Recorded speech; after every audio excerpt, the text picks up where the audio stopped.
নেতৃত্ব দুইটা ধরন হয়।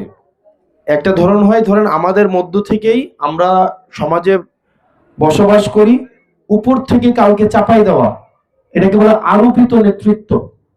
মানে আপনার সমাজের সাথে সংশ্লিষ্ট না, আপনার জীবনকে সে শেয়ার করে না, আপনি যেই জীবনে যাপন করেন সেই জীবন যাপনের সে অংশ না।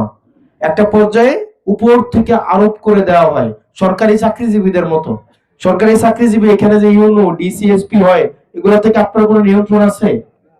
আছে নাকি এটা সরকার আপনার উপরে দিয়ে দেয় এবং আপনি একটা নির্দিষ্ট সময়ের জন্য সেটা গ্রহণ করেন? ঠিক কিনা? ঠিক কিনা?